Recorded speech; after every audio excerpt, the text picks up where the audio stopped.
heal. It has the power to do miracle. It can light your path from the darkness. His name is a miracle worker.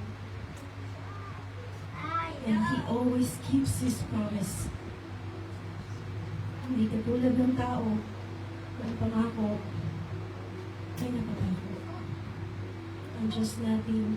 Kapatid, hawakan mo yan. Kasi He is a promise keeper. The God that we have is faithful.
believe. We believe. Hindi mo kami iiwan. Hindi mo kami pabayaan.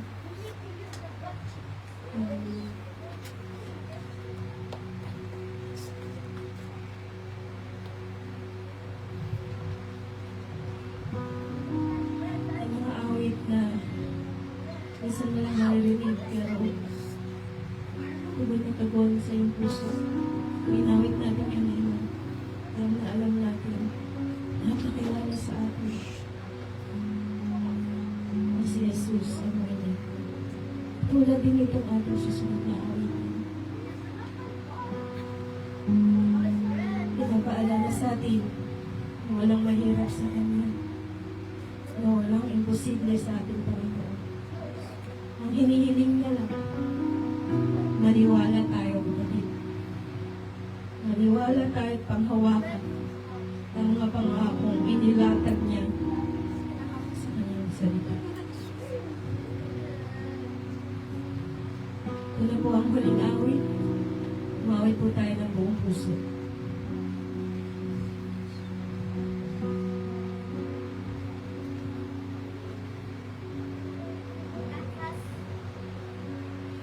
Higit sa aking kailangan,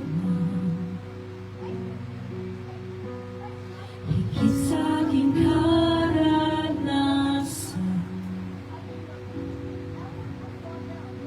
higit sa aking isipin, ay kaya mong gawin.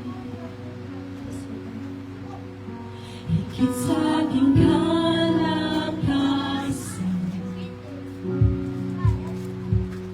minsan ay hindi nakulang, higit sa aking isipin, ay kaya mong gawin. Hindi natin sa umpisa.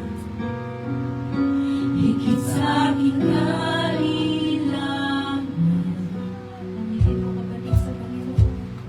Higit sa aking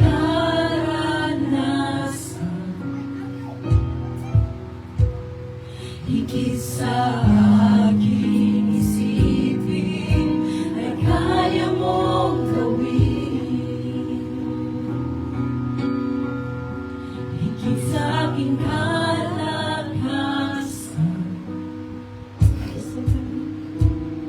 minsan ay hindi nakulang, higit sa aking isipin, ay kaya mong gawin. Bawat araw ko ay hawak mo, di mangangamba sa piling mo. Walang mahirap sa'yo, walang mahirap sa'yo. Ikaw ang Panginoon na makapangyarihan. Walang mahirap sa'yo.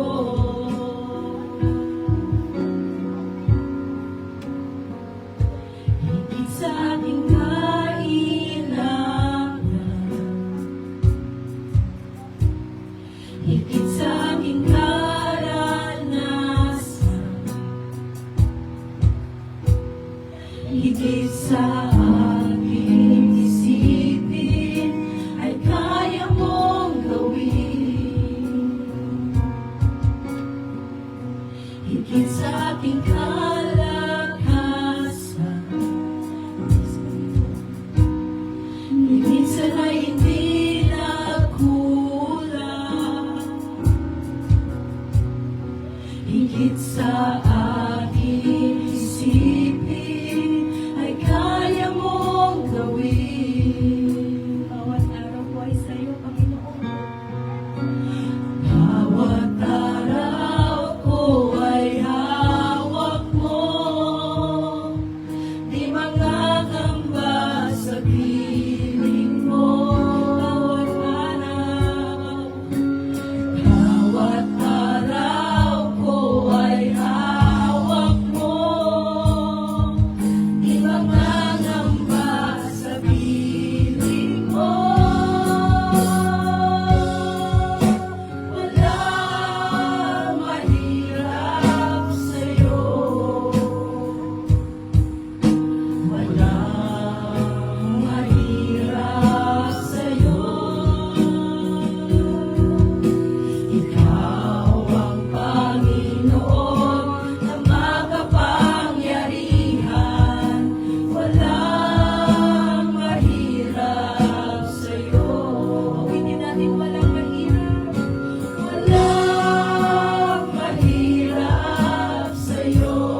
panalo sa pagsubok, mga kapatid. Hawak niya tayo sa kanyang mga kamay. Huwag mo kayanin mag-isa. Kasi meron Panginoon na naririyan. Ito man ay kagalingan sa sakit. Marami nang pinagaling ating Panginoon. Ito man ay problema sa relationship. Marami nang inayos sa Panginoon. Ang buhay na sira, inayos ng Panginoon dahil ito ang kanyang kalooban. Kaya kapatid, panghawakan mo kanyang salita. Bawat araw ko ay hawak mo, di mananamba sa piling mo. Bawat araw ko ay hawak mo, di mananamba sa piling mo. Sabihin natin, bawat araw ko ay hawak mo, di mananamba sa piling mo. Bawat araw ko ay hawak mo, di mananamba sa piling mo. Walang imposible sa'yo. Walang imposible sa'yo. Ikaw ang Panginoon na makapangyarihan. Walang imposible sa'yo. Walang imposible. Walang imposible sa'yo. Walang imposible sa'yo. Ikaw ang Panginoon na makapangyarihan. Walang imposible. Walang imposible. Walang imposible sa'yo. Walang imposible sa'yo. Walang imposible sa'yo.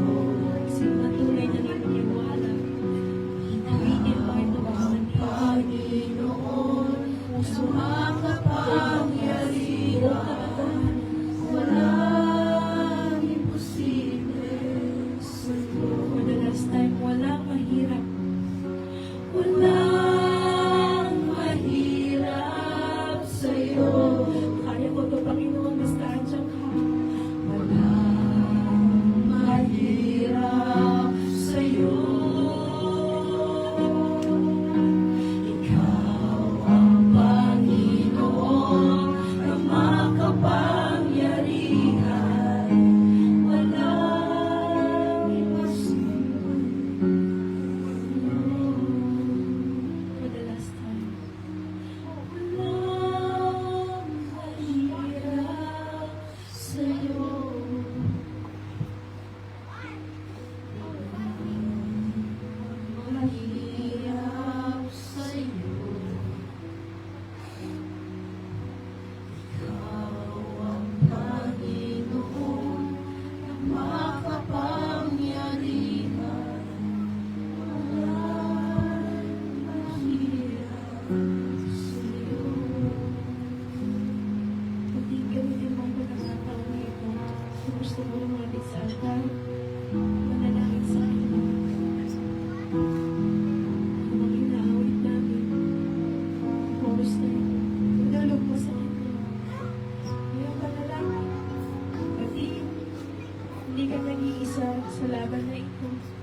upang umawit ng buong puso sa kanya.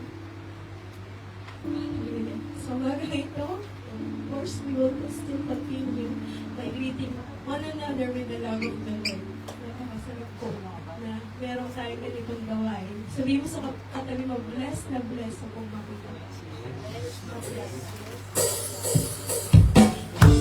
Hallelujah.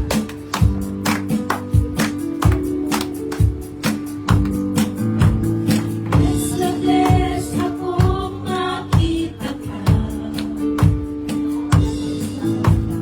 Bless na bless akong makasama ka.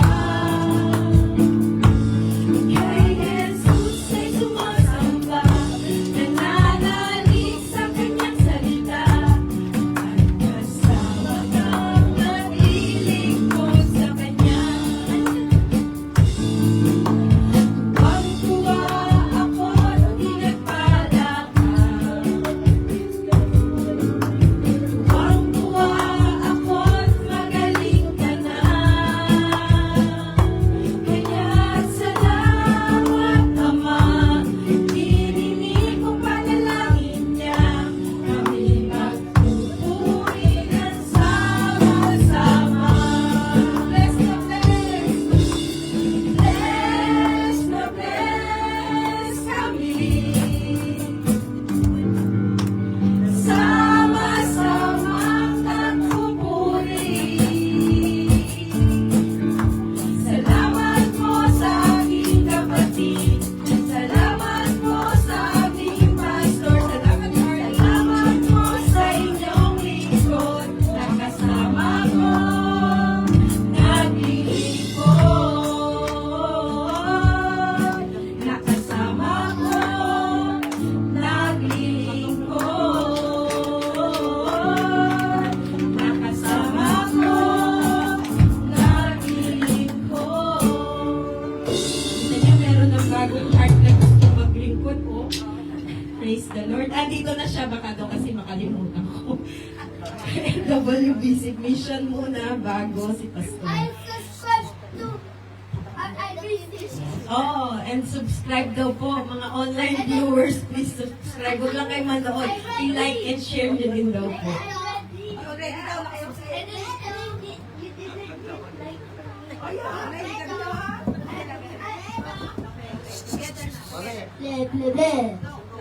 I don't say LWBC Vision. Stand up, please, please. I love you.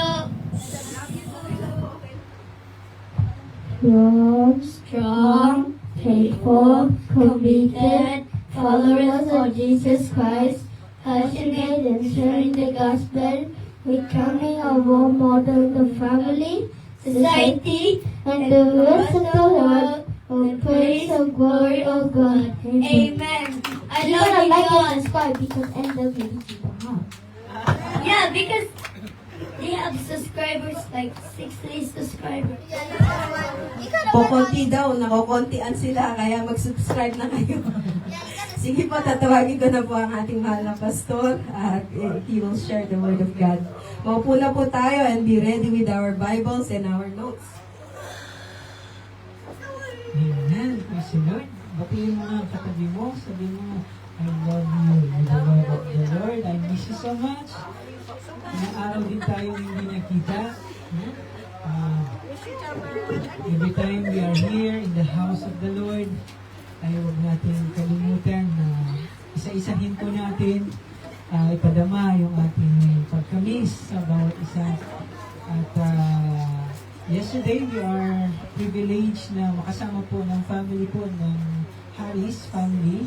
At i-dedicate po natin si Baby Janela Ray sa ating Panginoon. And it's such a wonderful time.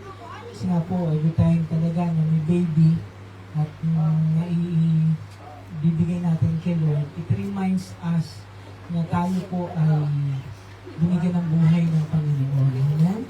A gift, yung buhay natin is a gift. At sabi nga po, ang pinakamahalaga na maibalik natin sa regalo na yun ay ang makakilala sa Kanya. Kasi gusto ng Diyos ay makakilala tayo eh. Ayaw ng Diyos na mapahamak kahit sino, kahit isa. Pero meron pa rin tayong free will na binigay. Hindi tayo pwedeng pilitin ni Lord kasi ayaw niya na pilit ang pagmamahal natin. Gusto niya na nasa kalooban natin yung pagmamahal natin sa Kanya. Kaya na tayo din po nandito, nagtitipon. Kasi po gusto ng Panginoon na magtipon tayo. Siya po ang nag-utos nito. Kaya again, I also, as your pastor, remind everyone na mahalaga po ang pagtitipon natin every Sunday, Sunday by Sunday. Kasi ito po ang gagamitin ni Lord para tayo po ay pagpalaan. Amen? Sa fellowship po natin sa bawat isa. Kalakasan po natin ang bawat isa. Ito po ang binibigay sa atin ng Panginoon. Amen? So may I invite everyone, tayo po ay tumayo and let us read our passage for this morning. Po ay ating memory verse na. Okay? So let's read Jeremiah 29 verse 11. Sabi po doon, "For I know the plans I have for you, declares the Lord. Plans for welfare and not for evil, to give you a future and a hope." Palangin po ang salita ng ating Panginoon. Tayo po ay Panginoon. Panginoon, salamat po muli sa araw na ito, God. In this beautiful day that you have given to us. Ito po ay araw niyo po. Kayo po ang pinakamahalaga sa araw na ito. And we want to acknowledge you, Lord. Ikaw po ang nandito. And we want to give you all the praise, the glory. Umpisa pa lang ng aming gawain. Umpisa pa lang ng pagising namin. Kayo na po, Panginoon, ang inaalayan namin sa oras nito. Panginoon, patawarin niyo kami sa lahat ng aming mga nagawang kamalian, kasalanan, yung mga nagdaang araw. Ito man po, Lord, ang sinasadya o hindi. Inisip, sinabi, Panginoon, forgive us of all our sins. Ibig po, Panginoon, sa inyo pong salita, malaya ka po, Panginoon, gumalaw sa bawat isa. Bless the word that we are about to receive. Bless your people, Lord, and the WBC family. Lord, yung mga parating pa lang, ingatan niyo po sila, yung mga hindi makakarating, samahan niyo po sila. I pray na sila po nanonood po sa amin sa umaga nito. Even our online viewers, mga kapatiran namin sa iba-ibang lugar, bless them, Lord God. Salamat po sa buhay nila. We give you praise, we give you glory. Lord, ito po ang dalangin. In Jesus' name we pray. Everybody say, Amen. So pa, makaupo po tayo and let us rest in the presence of the Lord. Okay, so ang title po ulit ng ating message is called Faith, Trusting God's Purpose. And we are continuing with our theme this July na sabi nga po ay Rooted in Faith. Okay? So dito pa lang, may kita na natin na nakaugat daw tayo sa pananampalataya. No, bakit tayo rooted in faith? Kasi mahalaga ang pananampalataya sa isang Kristiyano. Ito po ang nilalakaran natin. Bakit mahalaga? Tingnan niyo po, no? Mahalaga kasi hindi natin alam kung ano yung bukas eh.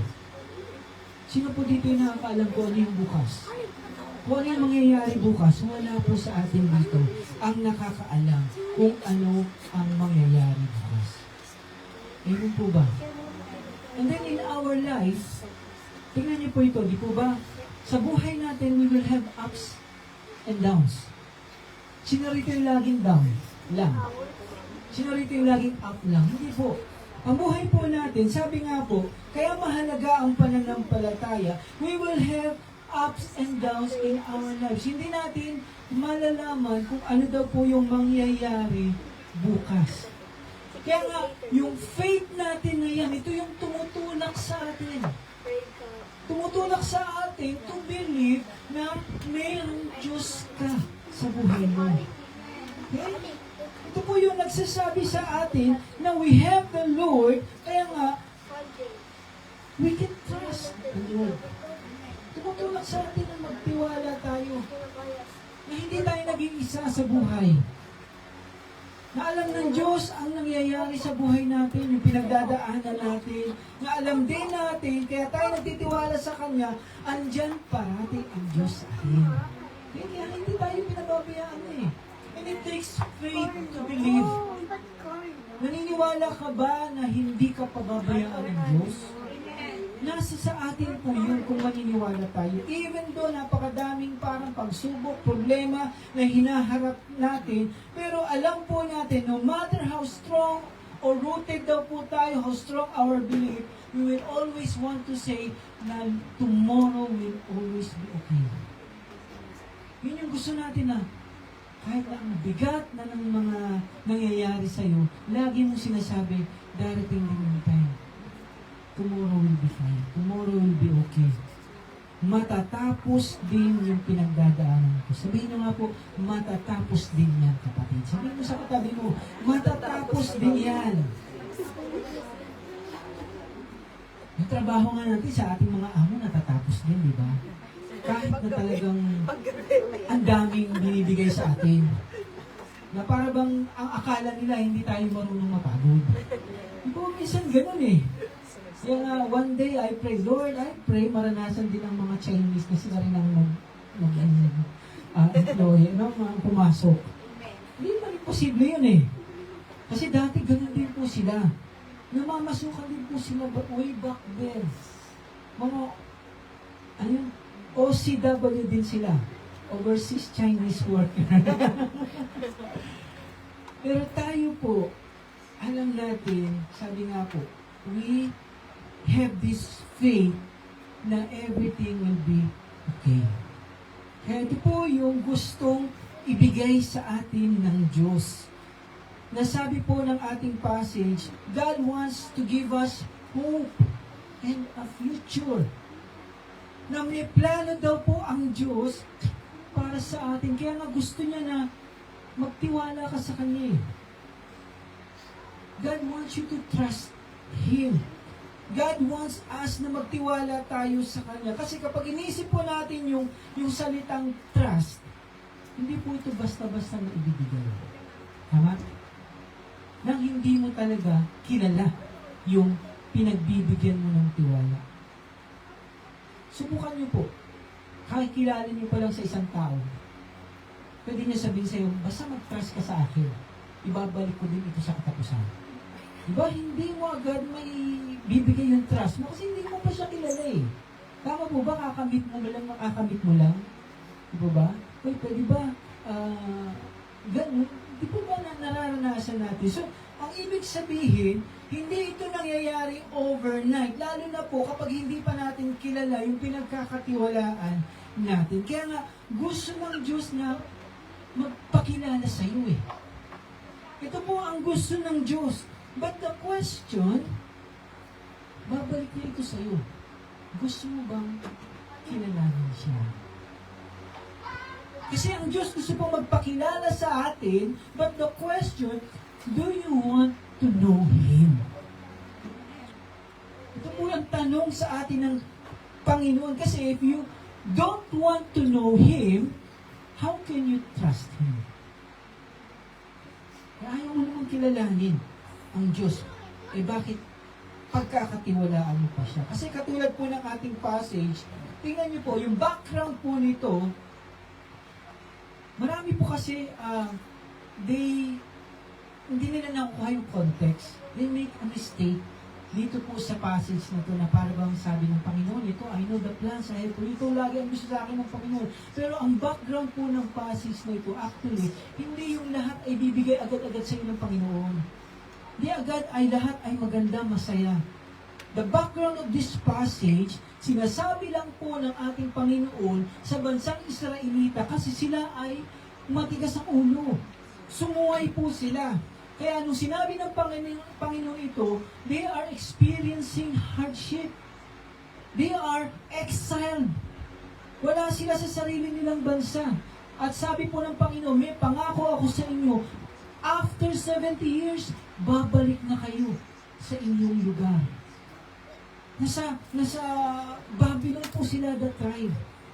Sila po ay pinarusahan ng Panginoon. Dumadaan sila sa pagdidisiplina. Pero dahil kilala nila ang ating Panginoon, sinabi nila, hindi pa tapos ang Diyos sa akin, sa amin. Kahit kami ay pinapalo, pinarurusahan, ito po yung ibig sabihin ng Jeremiah 29, na sabi po, mayroon pa rin ginawang maganda ang plano ang Diyos. Plans to prosper you, plans to give you a hope in a future and not to harm you. Ito pa rin daw po, kahit dumaranas ng paghihirap yung mga Israelita, they are still trusting God for His promises. Kasi minsan tayo po, pagka dumadaan tayo sa problema, ang laging nasa isip natin, wala na ang Diyos. Kalaban mo na ang Diyos. Hindi po eh. Gusto ng Diyos pagkatiwalaan mo siya. Gusto ng Diyos makilala mo siya. That's why yung trust is something that you build, something na inaalagaan mo. Hindi lang basta-basta na sinabi mo, ay, nagtitiwala ako sa iyo, Lord, pero wala naman talagang action. Kasi madali magtiwala, tingnan niyo po ito, no? Alam po natin, madali ang magtiwala kapag nakakaranas tayo ng magaganda sa buhay natin. Diba? Ay, bless na bless ako kasi tingnan mo, ang dami kong blessing, ang ganda ng trabaho ko, ito yung nangyayari sa akin. But are we still going to trust God kapag nakakaranas ka ng pagsubok, ng mga problema? Di mo ba? Diba ang hirap sabihin, Lord, I want to trust in you. Ang dami mong problema eh. So ito po yung sinasabi ng passage natin na ang sabi po, mas lalo daw po dapat tayong magtiwala sa Diyos kapag dumaranas ka ng matinding pagsubok sa buhay. Hirap po gawin yun. Kasi sabi nga po natin, masarap magtiwala kapag maganda ang takbo ng buhay mo. Madali na magsalita na, hi, praise the Lord, hallelujah, God is good. Pero kapag umiiyak ka ba, masasabi mo pa, praise the Lord, God is good. Ito po yung sinasabi ng ating Panginoon. We need to trust God and God wants us to trust Him. So why do we need to trust God? Why do we need to trust His purpose for us? Tatlo pong reason ang pinapakita sa atin ng passage sa umaga po na ito. 3 reasons why we can trust God and His purpose for us. Ano pong sabi ng passage natin? Sabi, for I know the plans I have for you, declares the Lord, plans for welfare and not for evil, to give you a future and a hope. So we can trust God kasi una pong reason is that, number 1, God has a plan for us. Ito po yung sinasabi niya dito. Kasi tingnan niyo po, no? Kung babalik ka talaga sa istorya ng Bible, istorya ng tao, istorya natin, istorya ng mundo, ano po ba ang unang ginawa niya? Di po ba gumawa siya ng lahat ng bagay ginawa ng ating Panginoon? Pero, kung iisipin natin, tingnan niyo po, hindi naman siya kailangan gumawa ng tao. Do you agree with that? Hindi naman siya kailangan gumawa ng mundo, ng langit, ng lupa, yung ibon, yung mga hayop, yung halaman. Everything daw po na nakikita natin ay ginawa ito ng Diyos. Pero hindi po niya kailangan gawin ito para makumpleto siya. Because in the first place, kumpleto na ang Diyos kahit wala tayo. Do you agree with that? Huh? Kumpleto na po ang Diyos. Ever since na sinabi po ng Diyos, di po ba ang sabi ng Diyos, let us make man in our own image.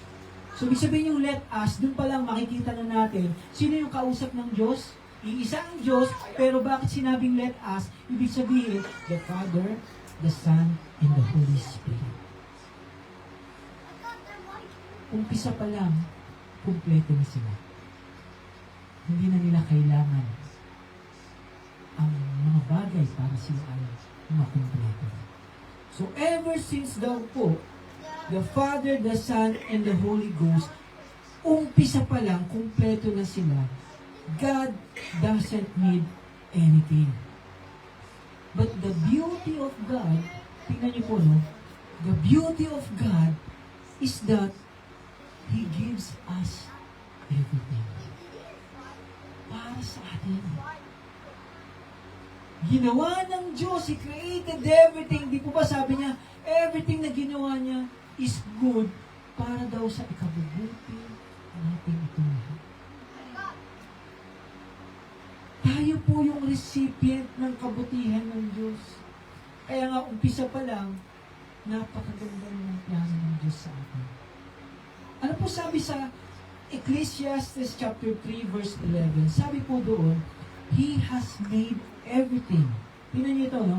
Beautiful in its time. He has also set eternity in the human heart. Yet, no one can fathom what God has done from beginning to end. So sabi po dito, umpisa daw po sa una hanggang sa huli, wala daw makakaisip talaga kung ano ba ang ginawa ng Diyos para sa atin. Hindi mo talaga daw maiisa-isip yan. Sa lawak ng ganda, sa lawak ng plano niya, sa lawak ng kabutihan ng Diyos, hindi mo po pwedeng isipin sa napakaliit mong itak. Kaya nga, we can trust God. We can trust His purpose. Hindi daw natin matatapos kahit isa-isahin natin yung mga napakagandang plano ng Diyos sa buhay natin. Hindi mo maitatapos yan. Bilangin mo, subukan mo, bilangin mo, simula nung napunta ka sa Macau. Yan lang. Huwag mo nang isipin yung nasa Pilipinas ka muna. Dito muna. Bilangin mo kung ano yung magagandang planong ginawa ng Diyos sa buhay mo. Baka hindi matatapos ang isang araw. Sa kakaisip mo, ay, ang dami pala, Lord. Pero, mas dinadaganan tayo ng problema sa kakaisip. Pero yung plano niya, yung kabutihan niya, ganun daw po kabuti ang ating Panginoon. Sabi niya, noon, ngayon, at sa hinaharap. Ganun kabuti si Lord. Sinira lang kasi natin talaga. Nakita niyo po, di po ba sinira natin ang plano ng Diyos? Ano ang plano ng Diyos? Hindi ka mamatay. Hindi ka magkakasakit. Lagi mo siyang kasama. Ano sabi po doon? Di po ba sa Genesis sabi doon, in the cool of the day. Ang ganda po ng passage na yun. Ibig sabihin, binibisita ng Diyos ang nilikha ng mga tao. Gusto ng Diyos ng companionship, ng fellowship. Ibig sabihin, personal ang Diyos sa iyo eh. Hindi siya malayo. Gusto niya magpakilala. Gusto niya lumapit tayo sa Kanya. Pero, tayo po ang sumira ng relasyon na yun. Ng plano na yun.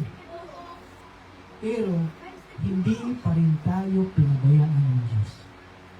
Sabi ko nga po sa inyo kung po pwede lang pwede namang gumawa ulit ng tao ang Panginoong Diyos. Di po ba? Pwede naman Diyos siya kaya niya gawin lahat. Pero kung ginawa niya yun, wala tayo dito lahat. Dahil lahat tayo galing sa iisang magulang. Si Adan at si Eva. Pwede namin sabihin, gawa na nga lang ulit ako ng Adan at Eva. Pwede, di ba? Pero, hindi. Ang ginawa niya ay pinakamagandang plano para daw tayo ay nanatili sa relationship na yun.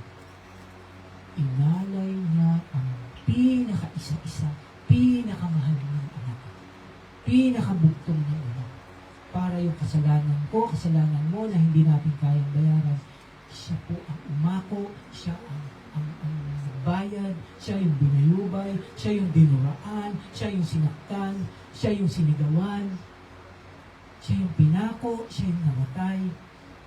At sabi nga po, after 3 days siya po ay nabuhay. Dahil yun ang plano ng ating Panginoong Diyos para we can trust God because He has a plan for us. Pangalawa po na sinasabi ng ating passage, we can trust God because God has a future for us. Do you believe that? Do you believe na, di po ba lagi natin sinasabi, ang buhay ay panandalian lamang? Tama o hindi? Tama po. Yung isa ko nga po kasama sa trabaho, kausap ko pala ngayon. Nagbatian lang kami, kumusta? Hello, ganyan po, dito ba sa trabaho? Tapos after 2 days, nabalitaan ko naman, na-stroke pa. Nandun po sa something ngayon. Tapos, lahat ng aparato meron siya. Galing ng ICU, awan ng Diyos na ilabas, pero hindi pa rin makausap. Wala pa pong 40 yun. Siguro 30 plus pa lang. Hindi mo akalain kasi hindi naman siya makakita ang talaga ng hindi po masasabi na may high blood. Pero, biglaan lang. So, ang point ko po, again, 50 years from now, almost all of us here ay wala na dito. Baka dito lang, sila Harley, si Carlo. Masasabi ba natin yun? Di po ba?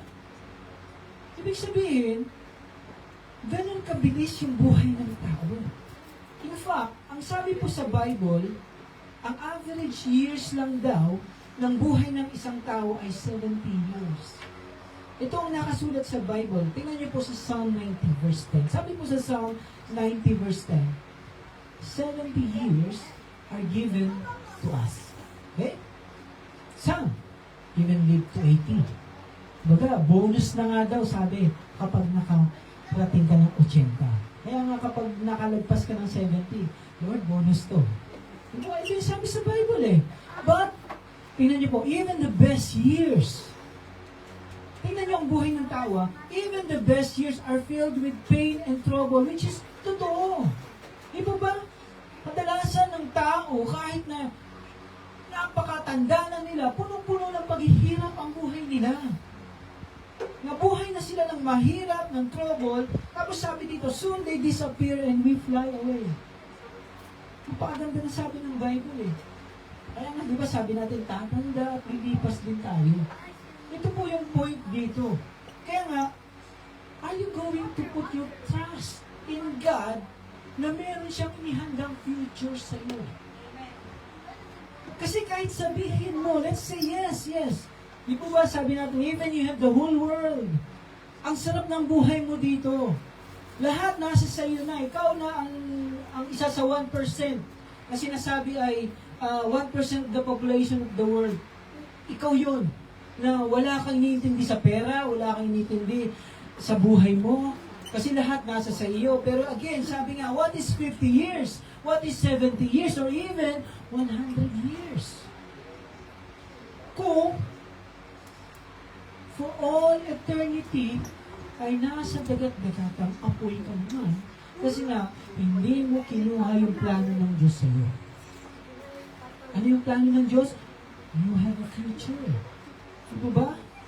Napakabilis lang ng panahon. Again, isipin mo, sigurado ka ba abot ka ng 100 taon? Hindi nga natin alam ang bukas eh. Bukas nga lang, hindi natin alam eh. Yes, kasi diba, lahat sa Bible ang sabi nga, diba? Sino yun, yung fool na sinabi sa Bible, yung rich man na sinabing fool, ay, ang ganda ng ani ko. Diba? Sabi niya, ang ganda ng ani ko. Ang daming ani ko ngayon. Napakaliit na ng yung paglalagyan ko ng bodega. Sisirain ko ngayon yan para magpagawa pa ako ng napakalaking bodega para magkasya at sasabihin ko sa sarili ko, petiks na lang ako ngayon. Easy na lang. At set na ako for life. Yung sabi ni Lord, you fool. Hindi mo ba alam? Pag tulog mo, hindi ka na magigising. Ito ba? So ito po sinasabi ng ating Panginoon, secure ka na ba? Kasi kahit napakadami mong sabihin assurance, ay ang dami kong kinikita, ang dami kong ani, yan yung security mo. Pero, hindi mo alam yung future mo, ang Diyos lamang na nakakahawak ng future. Okay? Kaya nga, God has a future for us. Let us siguraduhin natin, ilagay natin ang future natin sa Kanya. Hindi po ba? No? Pangatlo po, God brings hope for us. Tingnan niyo po ito. Ang sarap ng buhay kapag punong-puno ka ng pag-asa. Sino nito yung ang sarap ng pakiramdam niya pagka, ay, punong-puno siya ng pag-asa. Sino rito yung nawala ng pag-asa? Di ba, ang bigat ng damdamin. Pero kahit may problema ka, kahit may pinagdadaanan ka, pwede daw po nating ilagay yung pag-asa natin na yan. Kasi, again, yung totoong pag-asa ng buhay, hindi mo ito makikita sa mga bagay na nakikita mo. Ang makikita mong pag-asa, ang totoong pag-asa, walang iba kundi sa Diyos lamang. Ito po yun. Di po ba sabi sa Psalm 20 verse 7, tingnan niyo po, sabi doon, some trust in chariots and some in horses, but we trust kanino? In the name of our Lord our God. Kasi people may trust or put their hope in chariots sa mga bagay na pwede natin angkinin o meron tayo. Sabi ko nga po kanina, ay, ang dami kong ani ngayon. Mga bagay na pwede natin angkinin yan eh. But who knows, bukas meron pa ba yan? Dami kong ipon, pastor. Hindi na mauubos yan. Sigurado ka ba? Inilagay mo sa bahay mo. Nasunog. May mga ganun, di ba? Naanay. Yes. Inakaw. Maybe may pera tayo ngayon, pero paano kung bukas wala na? Nangyayari o hindi? Nangyayari.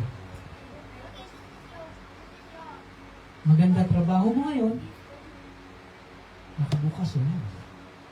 Pwede? Hindi. Pwede po.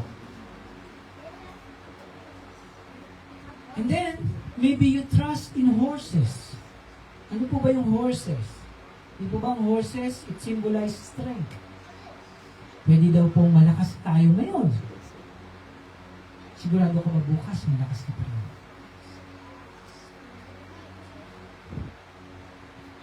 Wala pong makakapagsabi. Kaya nga, the only hope that we can have in life, even if everything fails, pwede ka pa rin mag-umpisa kung may Diyos ka sa buhay mo. Kahit back to zero ka, kung may Diyos ka sa buhay mo, ikaw ay punong-puno ng pag-asa. Ito po yun. Siya lamang daw po ang pag-asa ng ating mga buhay. Kaya nga, napakaliit na bagay eh. Yung iaalay natin yung ating sarili. Yung bang, Lord, gusto kong purihin ka, pasalamatan ka, gusto kong makilala ka, gusto kong paglingkuran ka. Kasi, alam mo, araw-araw ng ating buhay, siyang dahilan. Kaya ka may pag-asa. Kaya mo ginagawa ito kasi napakaliit na sukli lang ito para sa Kanya. Sa lahat ng ginagawa niya. Alam mo, napakabuti ng Diyos at hindi matatapos ang kabutihan sa iyo. Tandaan po natin ito. Ganun kabuti at katapatan natin Panginoon Diyos. And lastly, as we end our message this morning, I want us to ask and answer this question sa ating pong mensahe sa umaga po nito. Kanina, pinakita natin na sa passage natin ay bakit tayo kailangan o pwede magtiwala. Diba ano sabi doon? Mayroong plano, mayroong future, mayroong hope ang Diyos para sa atin. So, kung hindi ka pa rin talaga, parang uneasy ka pa rin, parang ayoko pa rin ibigay ang full trust ko, then I want you to ask and answer this question. At meron pong dalawang sagot sa umaga po na ito sa ating question. Yung question po natin sa ating message, how can I trust Him and His purpose for my life? Paano ba tayo magtitiwala sa Kanya? Paano ko ba tatanggapin yung gusto ng Diyos na mangyari sa buhay ko? Then, ang sagot po natin dito, dapat, ang sagot nyo rin po dito, ay we need to trust God with all our heart. Sabi ko nga po sa inyo kanina, ayaw ng Diyos na napipilitan ka. Ayaw niya ng Lord, okay na yung 10 sa'yo o 20 sa'yo. Pero, bigay mo naman sa akin itong natitira. Hindi po. Kung magtitiwala daw po tayo sa Kanya, magtitiwala daw po tayo sa purpose niya, kailangan magtiwala tayo ng buong buhay. Buong puso. We need to trust God with all our heart. Ito po ang pinapagawa sa atin ng Diyos. No? Buong puso daw natin ibigay ang pagtitiwala sa Kanya. Bakit puso? Kasi ito yung sumisimbolo ng buong pagkatao mo. Buong pagkabuhay mo. Tingnan nyo, kapag tumigil ng puso mo, titigil na rin yung buhay mo. Ito ba? Ito po. Kaya God wants all of us. God wants us to trust Him with everything. Hindi lang daw po basta parte ng buhay mo. Basta, Lord, ito yung gusto mo, ito lang ibibigay ko sa hindi po. Lahat daw ng area natin, ipagkatiwala natin sa Kanya. God wants everything. Kung kaya mong ibigay yung napakabuti sa buhay mo, kaya mo din ibigay yung mga masasamang nangyayari sa buhay mo.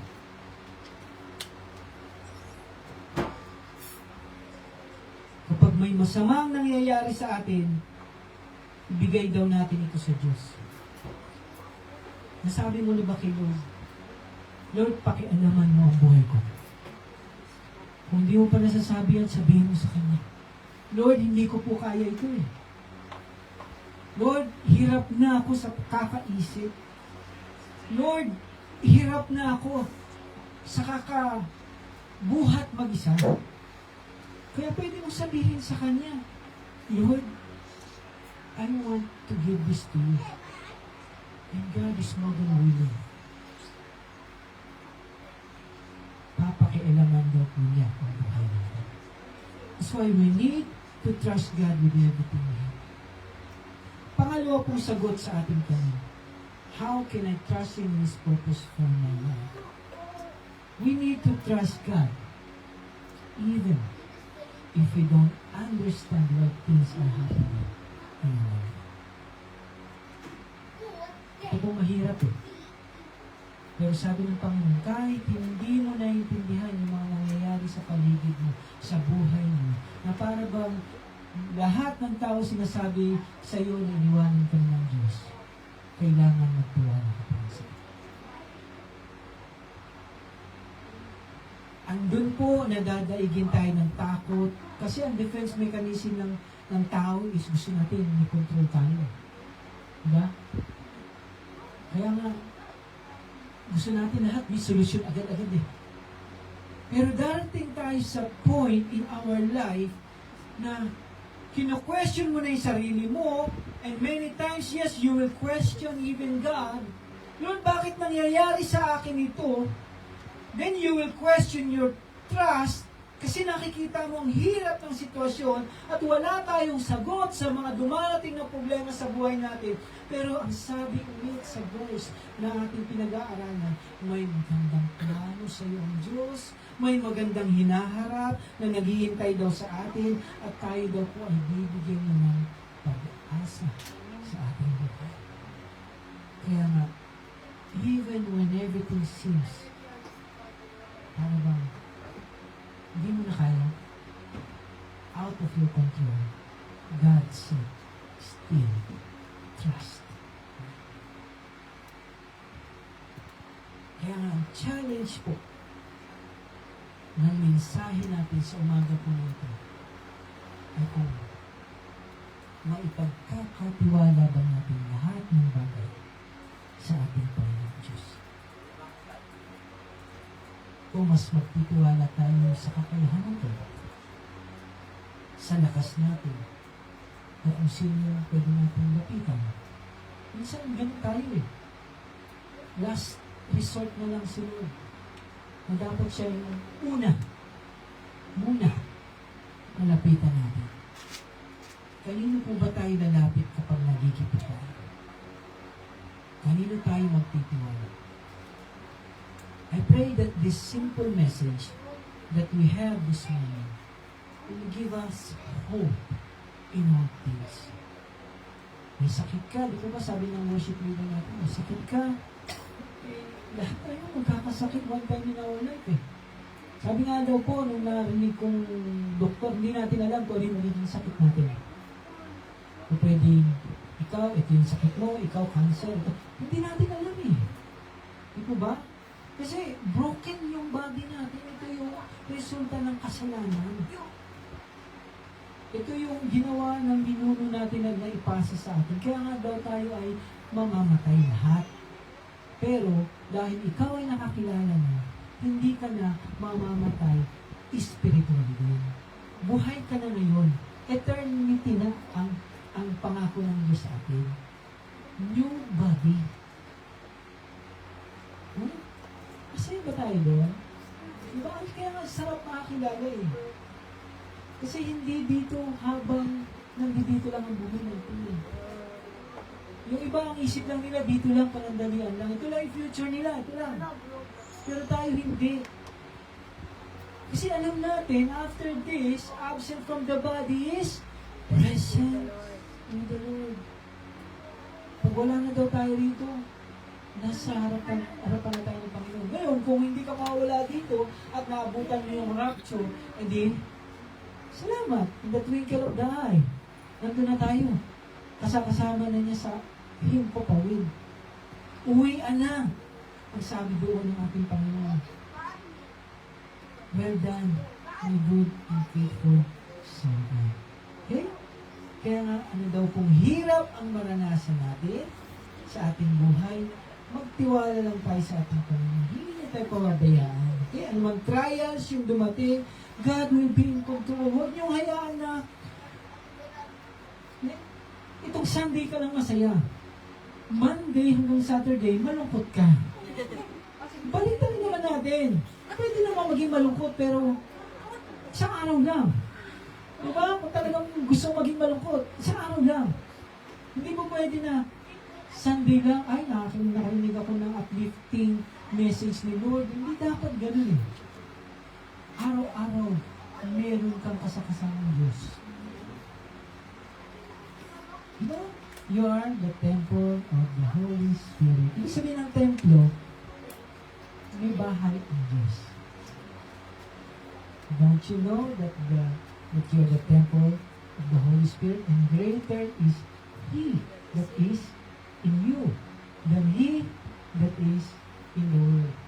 Yung in the world, pwedeng demonyo yan, kaaway yan, problema yan, lagi yan ina-atake ka. Hindi totoo, may Diyos, hindi totoo na mahal ka ng Diyos, hindi totoo na masasolve ang problema, hindi totoo na hanggang dyan, lagi pong ganyan ang atake sa akin.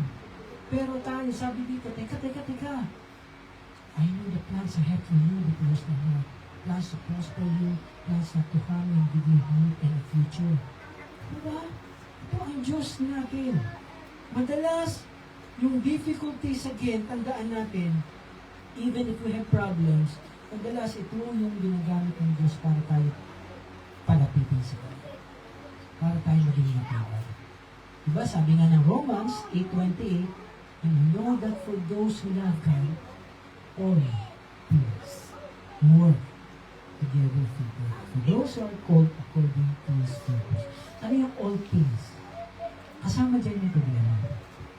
Kasama dyan yung ups and downs ng buhay. Huh? God doesn't promise us an easy life, but He promised that He will be with us every step of the way. Kaya nga, ano daw po ang dalahin natin? Ano daw po yung pinagdadaanan natin? Tapat po ang Diyos sa kanyang salita. He's the God of yesterday, He's the God of today, and He's the God of tomorrow and forever. Yeah? Tayo po lahat ang tomorrow. Yeah? Be blessed sa message ko nito. So, wag po na Sunday lang tayo malakas. Masaya ng Sunday. Pero pag makita natin yung mga amo natin, nandiyan na naman yung peligro. Di ba? Oh.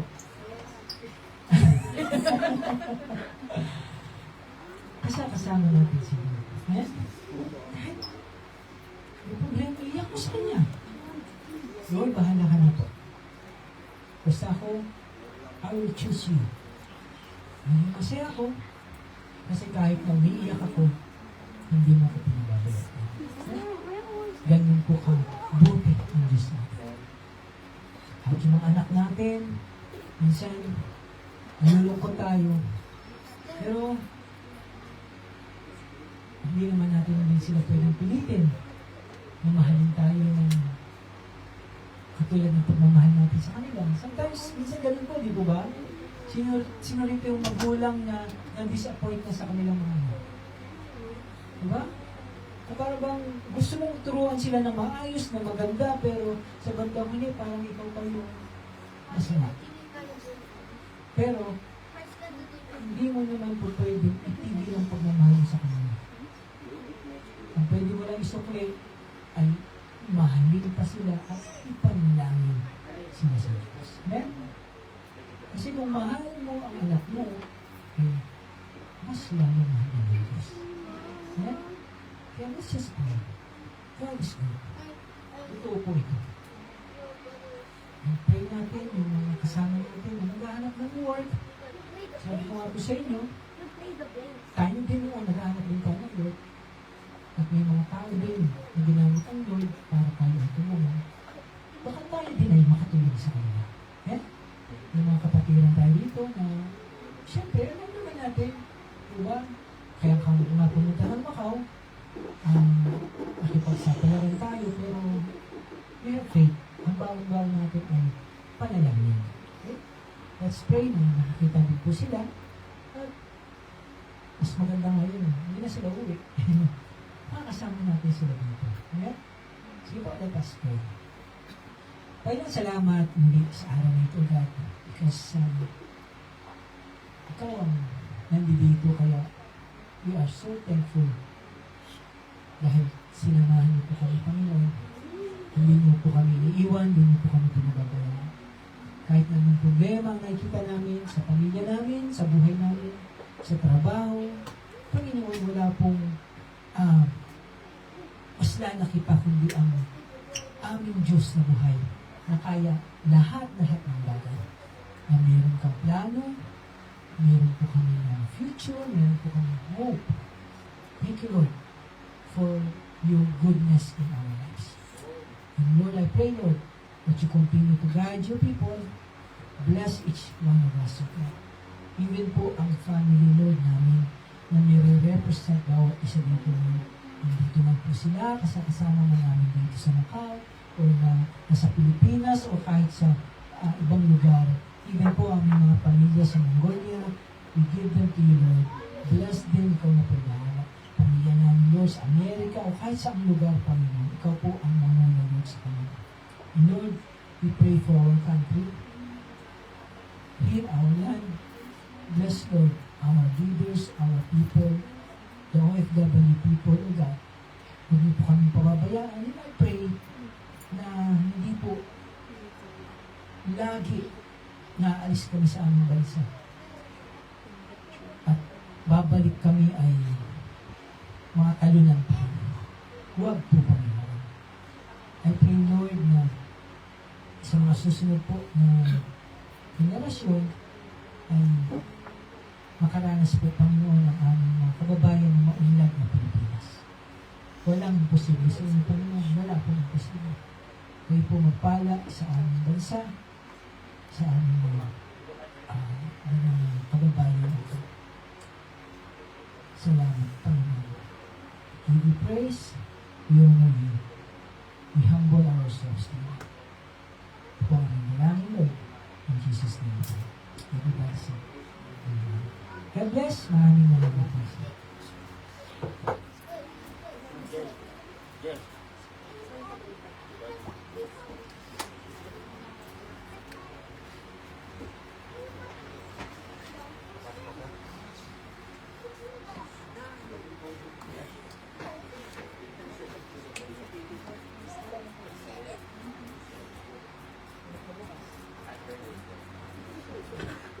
Amen. So, napaka ganda po ng message ng ating pastor. Puno po ng pagpapala. At sa oras po na ito ay tinatagal ko na po si Sis Mary Jane para po sa ating tithes and offering.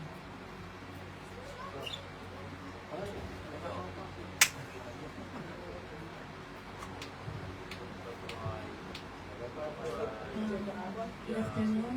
Po tayo po ay darako na po tayo sa ating halagang gawain ang ating pagbibigay. Tayo po ipanalangin natin. Lord, salamat po Panginoon sa umaga nito, Ama. Na ikaw lamang po ang aming tataas at pupurihin. Lord God, ang aming kapo Panginoon ay yung basbasang silbing para ito po sa aming gawain, Lord. At i-bless mo po, Panginoon, ang magbibigay, Panginoon, ng siksik-liklik na maapang na iyong pagpapala, Lord. Lord God, ang trabaho po namin ay nagmula sa iyo, Panginoon. Kaya ito lamang po ang aming igaganti, Panginoon, ang ibalik po sa inyo po, Panginoon, ng buong puso, Ama.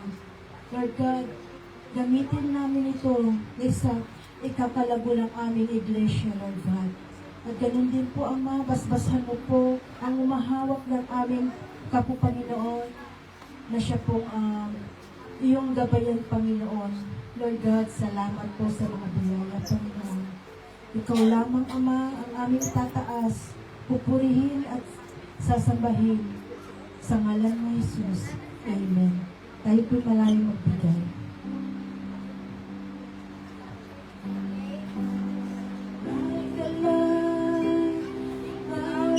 Sa Panginoon, magbigay ng may galang para sa Panginoon. Aririn natin, pasalamatan siya ng may kagalakan. Hallelujah.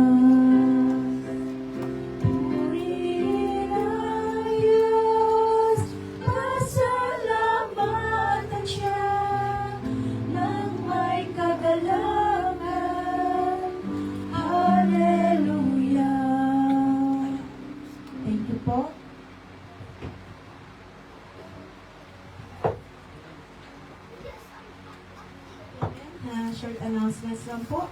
Ang ating mga birthday celebrants, nakikita niyo naman po ang mga face nila dyan, nagkagandahan, nagpupugian, at pag may time, batiin naman po natin kahit tapos na, July pa rin. So, batiin pa rin natin, kagaya ni Ate Girl Mary Jane, other Ate Mary Jane. Birthday din po siya nitong July, ang first week. And then po ang ating chairman sa 25, at ang ating dalawang kapatid, si Brother Jeremy and si Sis Gaisel, ayan, ang malakasang July 29. Sige po, at batiin po natin sila ng may buong pagmamahal sa kanilang birthday. At of course, ang ating mga schedules po, nakikita niyo po dyan sa ating screen. Ang ating pastoral care po, lagi po nating tulungan at pagtulong-tulungan ng ating contribution for lunch, 60 patakas po yan. At ito po ay ating i-enjoy ang lunch together. Magkakaroon po, minsan talagang wala, naubusan ng pondo. Pero siguro po, kapag tayo po ay tulong-tulong na nagbigay, ay magkakaroon po tayo ng pagsasaluhan. Sige po, tayo po tumayo at awitin po natin ang ating closing song, Mahal na Mahal, Kita Panginoon.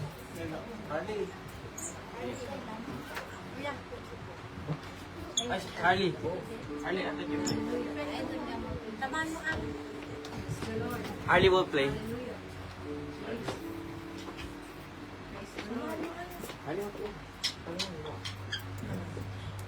Sige po, ang sabi ng awit, mahal na mahal kita, Panginoon. It's so easy, and just drum it, it's okay. Hallelujah. Aawit tayo ng buong pagmamahal sa ating Panginoon. At ipo-close po tayo ng prayer ni Jesus Christ.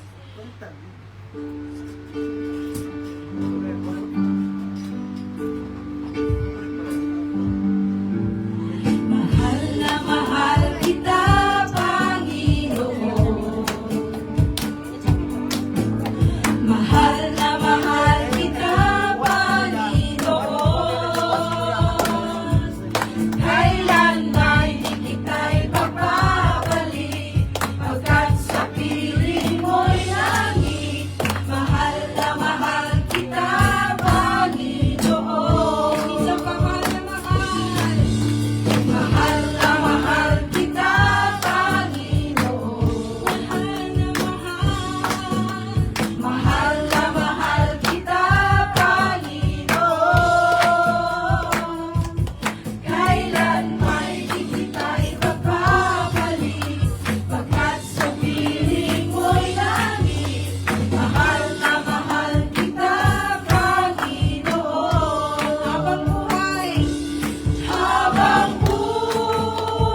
Diyos na banal at pinakamakapangyarihan sa lahat. Lubos po kaming nagpapasalamat sa natapos pong gawain sa linggong ito, Panginoon. Pinasasalamatan po namin ang iyong mga salita at biyayang aming pong natanggap, Panginoon. Nawa ang bawat isa, O Diyos, ay baunin po ang iyong mga salita, Panginoon, na maging gabay, Panginoon, sa aming pong puso at sa aming pong isipan, Panginoon, sa mga darating na araw, Panginoon. At patuloy po namin hinihiling sa iyong pangalan dakilang Diyos na patuloy mong patnubayan ang bawat isa, Panginoon, sa aming pong pag-uwi, Panginoon. Keep us all safe and protected, Panginoon. Nagpapasalamat po kami sa katagumpayan ng araw na to, Panginoon. Muli, O Diyos, sa iyo po ang pinakamataas na papuri, parangal at pagsamba sa iyong matamis na pangalan dakilang Jesus. At ang lahat po ay magsabi ng Amen. See you guys next week. God bless po.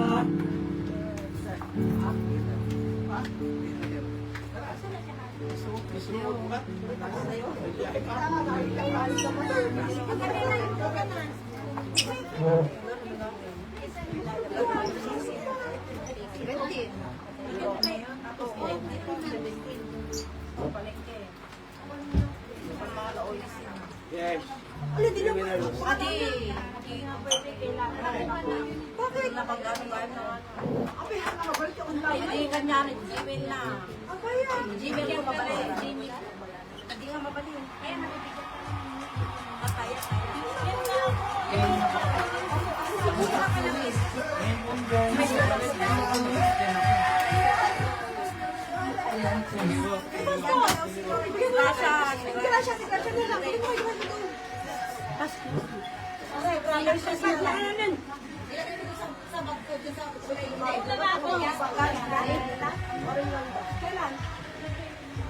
Di pa kayo nagsabay? Sige na. Ikaw ang kinila mo ba? Sige siguro yan. Nagpilat na kayo.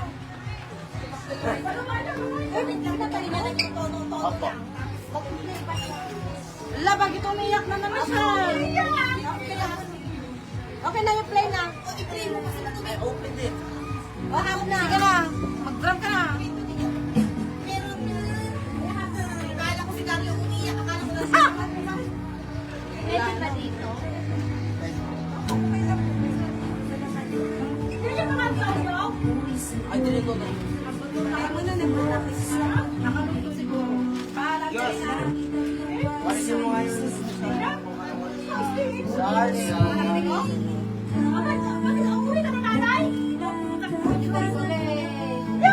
Kuha siya ng ano, umirik. Ang hirap sa buhay ko ngayon. Pagmasada ay di makontento. Sumasamba sa iyo. Sagad-sagad lang siya. Tunay na lang. Tas langit. Langit.